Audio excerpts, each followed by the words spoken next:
À Beyrouth, la journée a été assez calme. Seulement quelques explosions ont retenti dans Daria, cette banlieue sud de la capitale libanaise. Par contre, c'est l'heure des grandes manœuvres dans le sud du pays, à la frontière avec Israël, où Tsahal passe à l'offensive terrestre.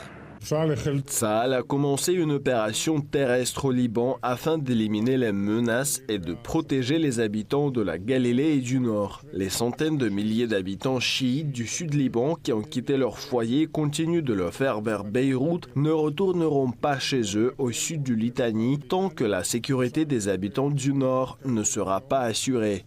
On l'a entendu, les Israéliens ne comptent pas partir du sud du Liban tant que la menace du Hezbollah n'est pas complètement éradiquée. Et pour ce faire, elle se sert de ses chars et de ses missiles qui, hélas, continuent de faire victimes et destructions. Et justement, un métier est particulièrement mis à rude épreuve ces 2 dernières semaines, le métier de sauveteur. Écoutez ce témoignage.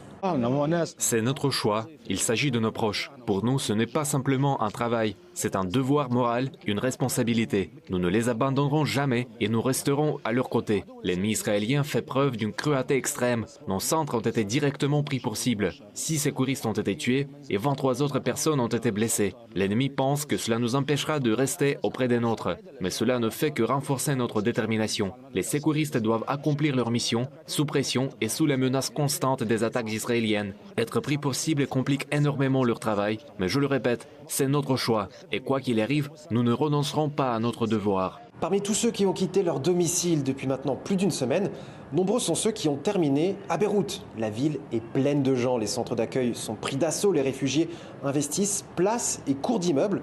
Et justement, je suis allé à leur rencontre. Plus de 10 jours après les évacuations massives qui ont eu lieu dans le sud du pays, mais également dans les quartiers sud de Beyrouth, faisons le point sur la situation de ces personnes déplacées, ici même dans cette cour d'immeuble, en plein centre de Beyrouth.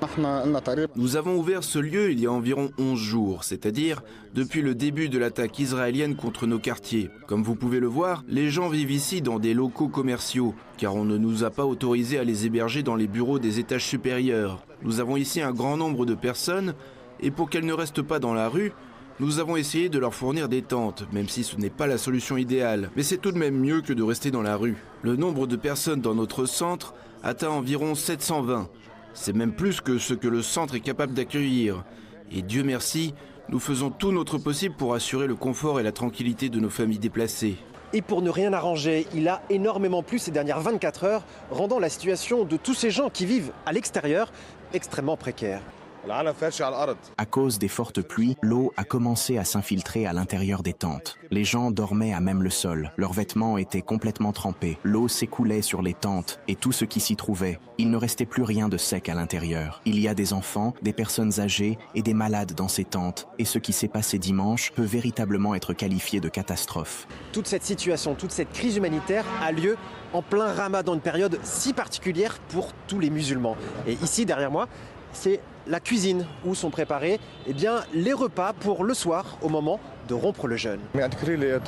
Nous avons ouvert une cuisine caritative prévue pour 700 personnes. On reçoit de l'aide, on nous livre du riz, de la menthe et plein d'autres produits. Nous travaillons tous ensemble. Nous avons environ 15 jeunes filles qui aident à préparer les repas. Elles vivent chez nous pour cuisiner sur place et distribuer les plats toujours ici. Désormais, ce sont 886 personnes qui sont mortes au Liban depuis le 2 mars, sans compter les blessés. Les appels à un dialogue entre les autorités libanaises et israéliennes se multiplient.